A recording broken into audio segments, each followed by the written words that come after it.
Mateus capítulo 5, verso de número 8. Mateus capítulo 5, verso de número 8. Enquanto isso, deixa eu passar a tarefa para as crianças. Crianças, eu quero hoje bem simples, um desenho bem simples. Eu quero que vocês façam uma tenda, uma luz brilhando sobre essa tenda. Pode ser um sol ou alguma coisa que brilhe sobre a tenda. E como sempre, a Bíblia e a cruz, que é a ideia da gente representar a glória de Deus, que é o que a gente vai falar a respeito hoje. A didática para o pai durante a semana explicar que a ideia nossa é de mostrar que os puros de coração são aqueles que verão de fato a glória de Deus. E como dentro da Escritura a glória de Deus geralmente é tratada como uma grande luz ou um grande algo que não pode ser descritivo, então a gente usa mais ou menos essa mesma imagem que a gente tem dentro das Escrituras. Mateus, então fica, lembra, é a tenda, um sol sobre a tenda e a Bíblia e a cruz. Mateus capítulo 5, verso de número 8. Bem-aventurados os limpos de coração, porque verão a Deus. Vamos ler agora desde o verso 1 até o verso 8. Vendo Jesus as multidões, subiu ao monte, como se assentasse, aproximaram-se os seus discípulos. E ele passou a ensiná-los, dizendo: Bem-aventurados os humildes de espírito, porque deles é o reino dos céus. Bem-aventurados que choram, porque serão consolados. Bem-aventurados os mansos, porque herdarão a terra.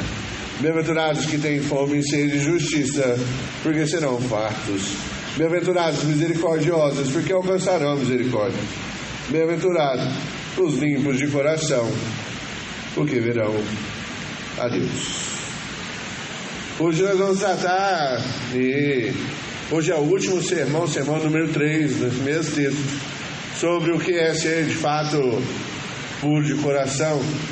E hoje eu quero encerrar exatamente falando sobre o benefício de ser o limpo de coração ou puro de coração, que diz respeito a ver a Deus.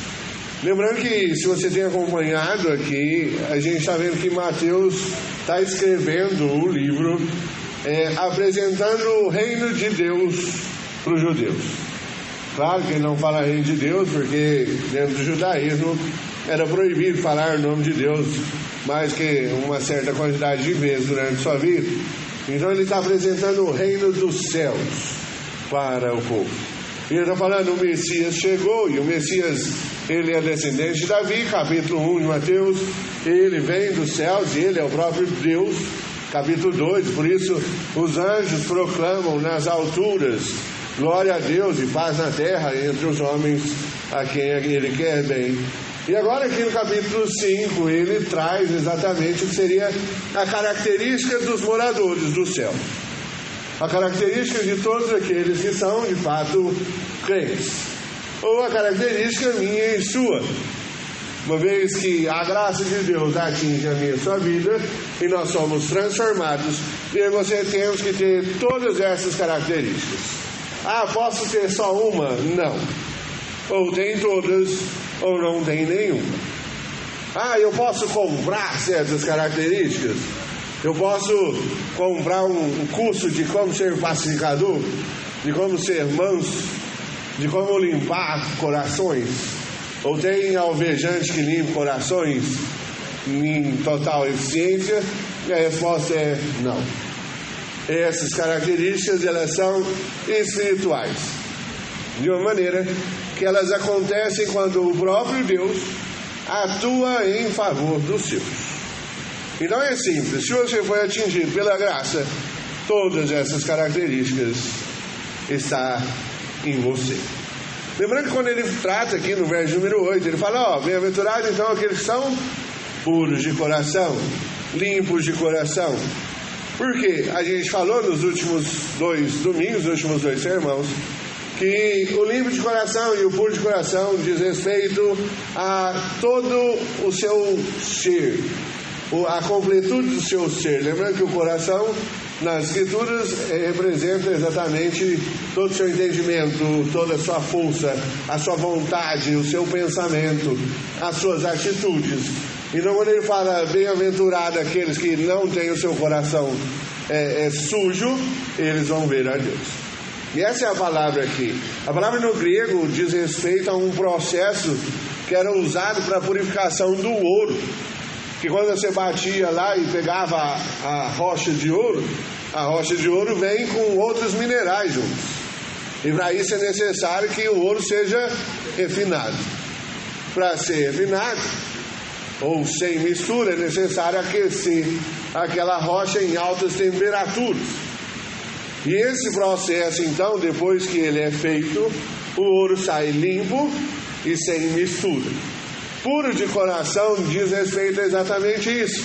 Algo que é sem mistura, sem mancha, algo que é limpo. E isso é uma das características do reino dos céus. Isso é uma característica de todo cristão. Sabe por quê? Porque é exatamente assim que eu e você fomos criados. Quando Deus criou a humanidade lá em Gênesis, cria Adão e Eva, e nós vimos isso hoje de manhã, que Adão era um representante nosso, e esse representante nosso, ele é criado 100% puro de coração, e por isso ele via a Deus na viração do dia. Todo dia Deus ia e conversava com a humanidade na viração do dia. Só que existe alguma coisa que manchou o homem, e o que manchou o homem foi o pecado. Salomão, no livro de Eclesiastes, ele fala assim, Eclesiastes 7:29: eis que tão somente achei que Deus fez o homem reto, mas o homem se meteu em muitas astúcias. Deus criou eu e você perfeitamente santos e puros, mas por causa do nosso pecado a mancha ficou grande demais. Por causa do nosso pecado, nós não somos mais puros de coração. Nós somos manchados, misturados com o pecado, misturados de maldade. E até a melhor das boas ações tem certo interesse dentro delas. Mas a beleza está exatamente em perceber que essas coisas não são dadas por Deus. Não são características do novo nascimento, daqueles que foram convertidos. Então a grande beleza está em saber que mesmo eu e você manchados pelo pecado, o próprio Deus atua em nosso favor, purificando o meu e o seu coração, limpando a minha e a sua mancha de pecado, tirando de nós essa mistura e nos purificando novamente como fomos feitos no começo. Abre comigo em Ezequiel capítulo 36, a partir do verso 24. Ezequiel 36, a partir do verso 24.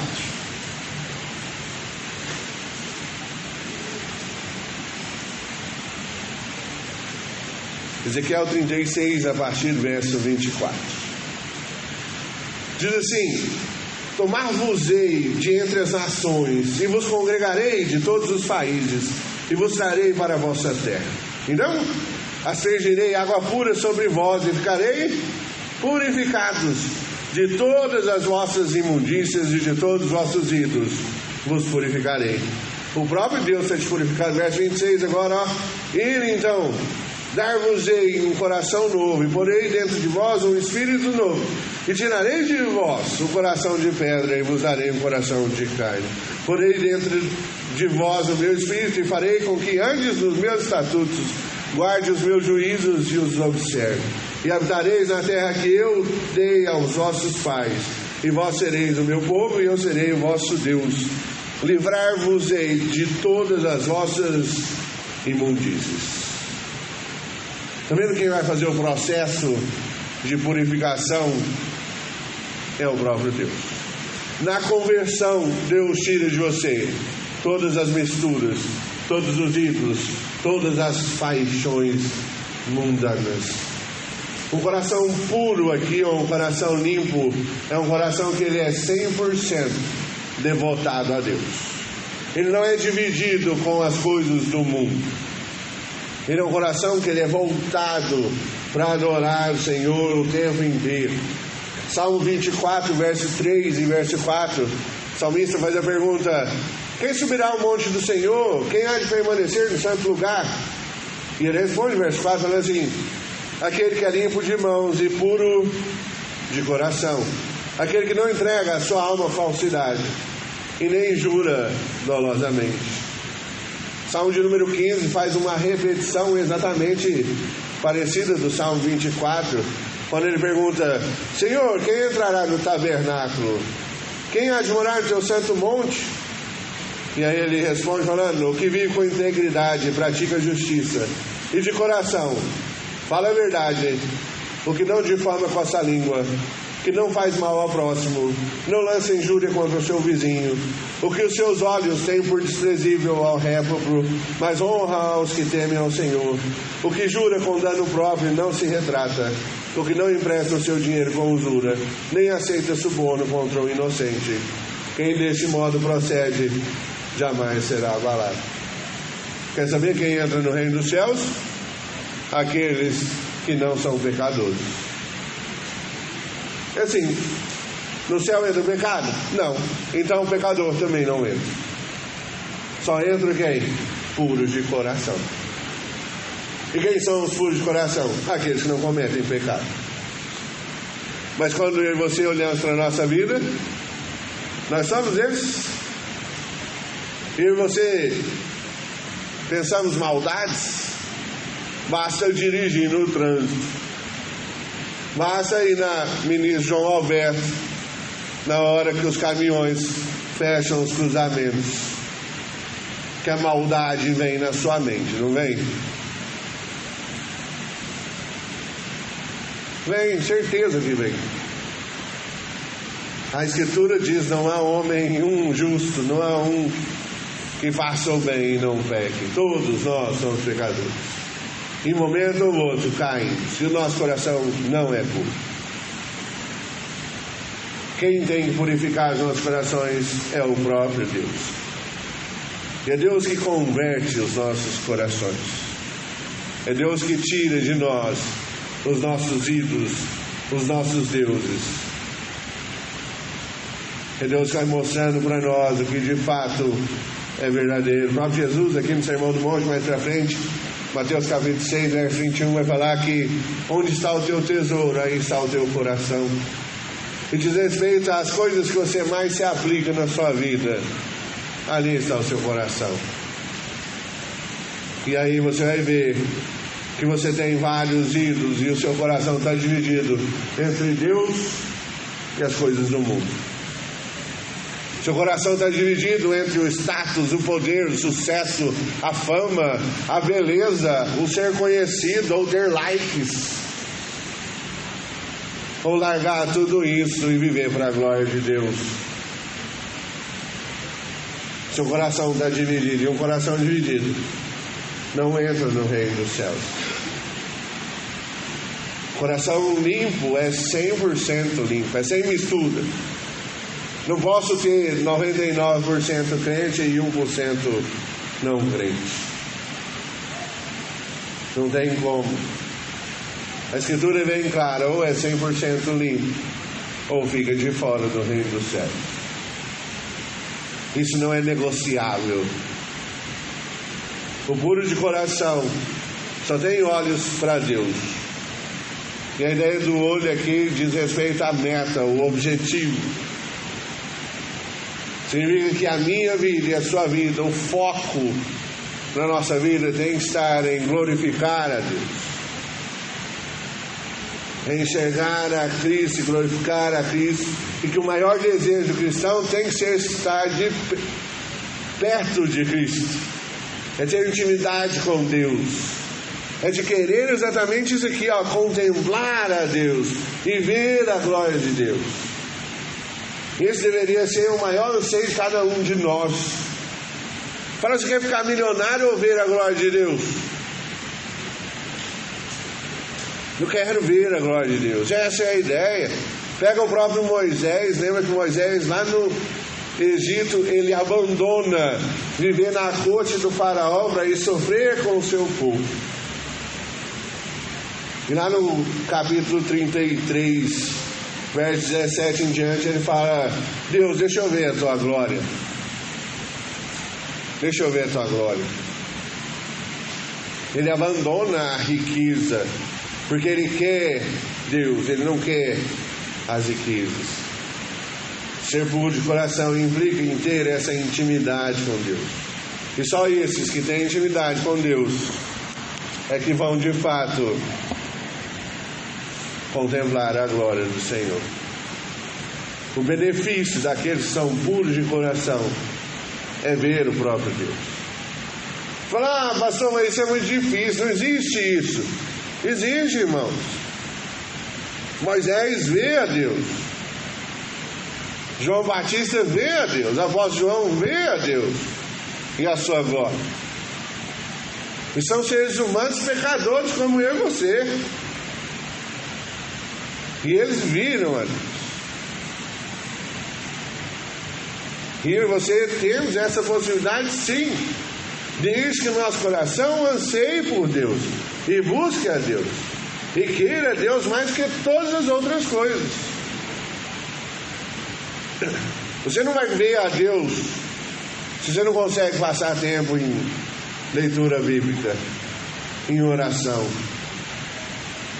Porque hoje você vai ler a Bíblia e de repente você está com o seu celular do lado. E quando você vê, a Bíblia ficou para lá e você está em redes sociais. E a leitura bíblica foi embora. E basta qualquer coisa para você abandonar os seus exercícios espirituais. Qualquer coisa. Você abandona os seus exercícios espirituais por coisas passageiras. Lembra, guarda o seu coração, guarda a sua alma, porque isso é de fato a joia mais rara e mais importante que você tem. Se afasta dos seus ídolos, da soberba, do orgulho. Se afasta do pecado, das contendas, da ideia de querer dinheiro, trabalho, viagens, praias, sucesso, status. Para de dividir o seu coração com essas coisas do mundo. E você tem que voltar a buscar Deus da mesma forma que uma criança olha o seu pai, na questão da confiança, na questão de meus filhos não estão nem interessados se eu tenho dinheiro ou não, mas eles falam, vamos comer sushi caríssimos, que vez ou outra a graça cai na vida deles e eles comem sushi caríssimo. Mas eles não se importam de onde vem, eles não têm essa preocupação. Por quê? Porque existe um pai que cuida deles. E nisso eu cito um livrinho pequenininho mesmo, chama Sobrenatuxistos, do Emílio Garófalo Neto. É um livro não vou falar que é para crianças, mas é um livro de história, uma historinha sobre os Cheetos. Cheetos é aquele cachorrinho peludinho, bonitinho, sabe? Que todo mundo gosta, custa caro para dedéu aquele bichinho. Aí, a historinha do livro é que aqueles cachorrinhos ganharam poderes espetaculares. Eles voavam, se teletransportavam, mas eles continuavam sendo cachorros. Eles não ganharam, eles eram cachorros. Só que aí, o que eles faziam? Teletransportavam para o parque, brincava voando e teletransportava de volta para casa. Era cachorro fazendo coisas de cachorros, só que com superpoderes. E da mesma forma que os cachorros ganharam superpoderes, eles perderam os superpoderes. Só que esses sobrenatuxistas, esses cachorros sobrenaturais, uma das coisas que o livro traz, o ensinamento grande está exatamente aí. Aqui ele fala que, como bons cachorros, eles saíam, brincavam no parque, voltavam para suas casas, sem saber o que seria do outro dia. Sabe por quê? Porque tinha uma família cuidando deles. Existia uma família que botava a comida para eles, que botava a água para eles, e eles não sabiam o que acontecia para cima disso. Nós com Deus temos que voltar a ter exatamente essa mesma visão. Quando eu e você somos convertidos de fato, quando a graça de Deus nos atinge, eu e você temos que nos achegar a Deus nessa mesma convicção. Eu não preciso entender todas as nuances de quem Deus é para confiar nele. Eu simplesmente preciso o quê? Confiar nele. É simples. E aí que está a grande questão da salvação. Não vem você fazer coisas para ser salvo, ou você se esforçar para ser salvo, ou você tem que fazer isso e aquilo. Não. Perceba que no texto que a gente leu de Ezequiel, o próprio Deus vai trocar o seu coração. Se você é salvo, você vai responder em obediência. Se você é salvo, você vai andar nos estatutos e juízos de Deus. Se você é salvo, você vai querer de fato obedecer a Deus.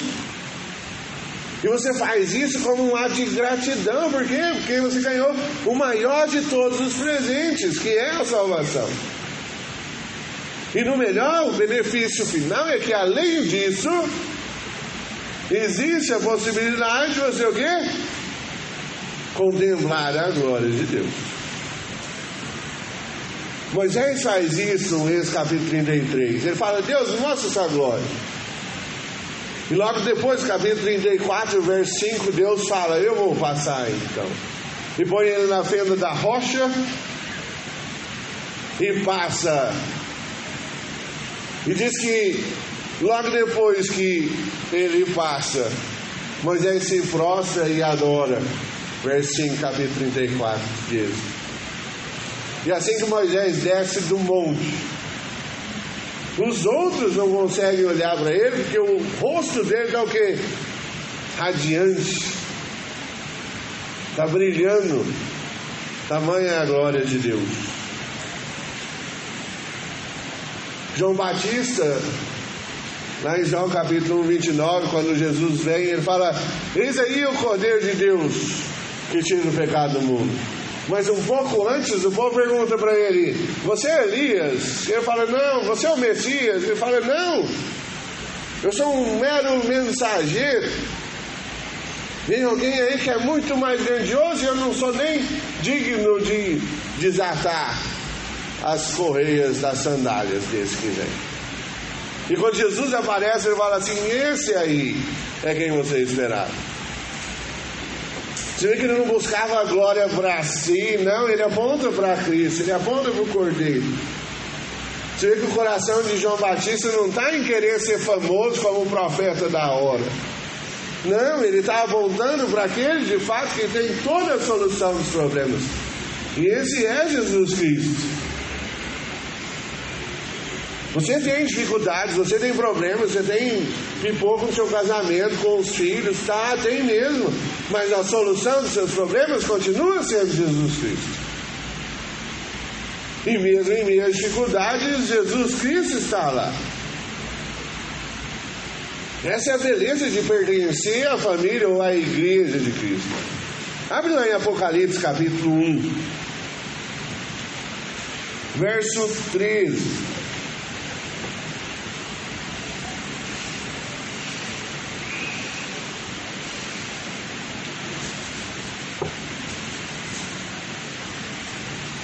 Apocalipse capítulo 1, verso 13. Diz assim: e no meio dos candeeiros, um semelhante a filho de homem, com vestes talares e cingido à altura do peito com a cinta de ouro, a sua cabeça e os seus cabelos eram brancos como a alva lã, como neve, os olhos como chama de fogo, os pés semelhantes ao bronze polido, como que refinado numa fornalha, a voz como voz de muitas águas, tinha na mão direita 7 estrelas, e da boca saía-lhe uma afiada espada de 2 gumes, e o seu rosto brilhava como o sol na sua força. Quando vi, caía a seus pés como morto. Aqui o próprio apóstolo João enxerga Cristo no seu resplendor e glória. E o que ocorre com ele é a mesma coisa que ocorre com Moisés. É cair como de joelhos perante Deus e adorar a Deus pela magnitude que Ele é. Vir a glória de Deus implica que os nossos corações não vão estar mais misturados com a coisa do mundo. Deve ser aquilo que nós mais desejamos na nossa vida. E quando esses homens conseguem aquilo que eles mais desejam, sabe o que acontece? Eles adoram a Deus. Eles adoram a Deus. Porque é a única coisa que você pode fazer. Isaías capítulo 6 acontece do mesmo jeito. Isaías via um alto sublime trono e a fumaça saía.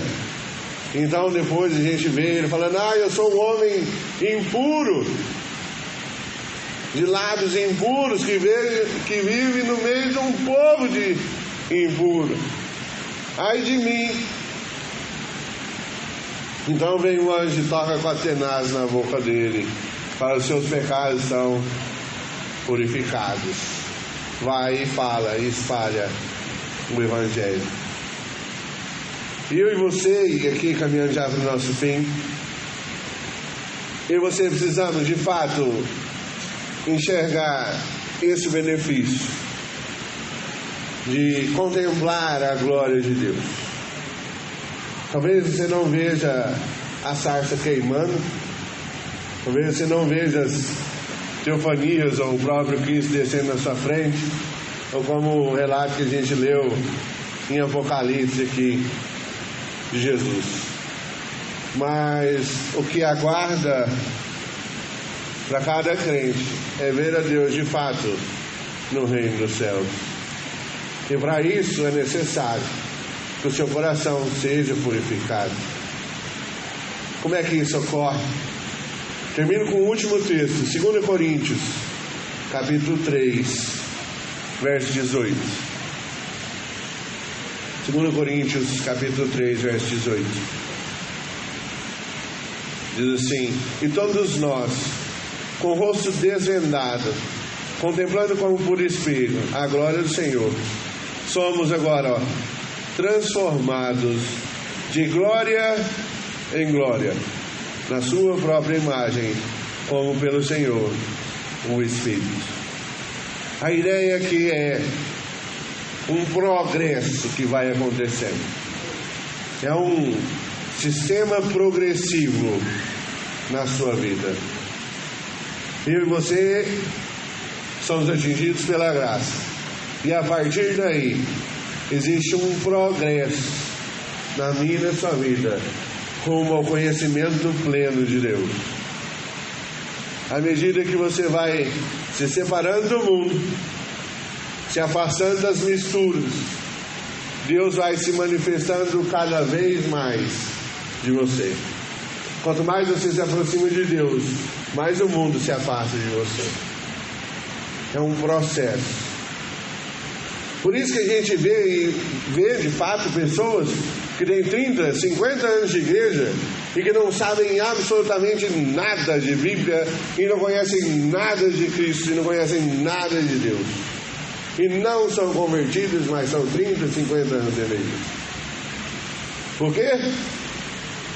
Porque não buscam se aproximar de Cristo. Não buscam crescer espiritualmente. E esse é um processo. E esse processo, você tem que querer esse processo.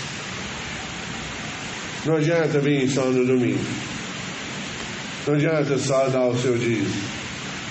Não adianta falar lá fora que você é crente. Lembra? Por isso que a pureza aqui não é a pureza exterior, é de coração. A pureza de coração Deus sabe. Deus sabe se você está buscando Ele de fato, de verdade, ou se você vem na igreja para conhecer outras pessoas, ou para ver os amigos, ou para sair no final do culto, ou para só ver o almoço no primeiro domingo. Deus sabe por que você está vindo na igreja. Deus sabe a intenção do seu coração. E é isso que está falando. Não adianta o exterior. O exterior não é característica do reino dos céus. O coração tem que ser puro. Aí sim, característica do reino dos céus. Guarde seu coração da idolatria. Afaste do pecado. E deixe de ser um cristão superficial. O próprio apóstolo Paulo fala assim: eu queria tratar de coisas mais profundas, mas vocês não dão conta. Vocês têm que beber leite, porque vocês não dão conta de comer carne. Vocês são crianças ainda. Queria ensinar coisas mais profundas, mas vocês não vão entender. Por quê? Porque vocês mesmos não buscam isso. Lembra, isso é uma característica minha e sua. E se nós de fato vamos ser esses puros de coração, se a graça de Deus derramou na nossa vida, o que mais nós devemos desejar é de fato Deus, e mais nada. O que você tem que querer na sua vida é Deus. Ele tem que estar em primeiro lugar em tudo. Eu tenho que querer ter um relacionamento íntimo com Deus. Eu tenho que conhecer todas as características de Deus. E quanto mais eu estudo, mais eu quero saber sobre quem esse Deus é. Eu quero saber o que significa que esse Deus ele é infinito em poder. O que significa isso? Significa que qualquer coisa no mundo só acontece porque Ele manda ou deixa acontecer. Significa que qualquer planta em qualquer lugar do planeta Terra só brota porque Deus faz com que aquela planta brote. Se Ele não quiser, aquela planta não vai brotar. Significa que a sua árvore frutífera, a sua rosa do deserto, só flore porque Deus vai lá e fala: essa vai florir. Porque se Ele não falar, não vai florir, ela não vai florir. Isso significa infinito em poder. Das menores coisas. Significa que quando você vai no meio do mato, se um carrapato grudar no céu, porque Deus queria que esse carrapato grudasse em você. Das menores coisas até os grandes buracos negros e as leis da física que a gente não compreende. Tudo está no poder infinito de Deus. Só que você só vai compreender isso se você começar a estudar sobre quem é esse Deus que você deve servir e adorar. Feche seus olhos, vamos orar.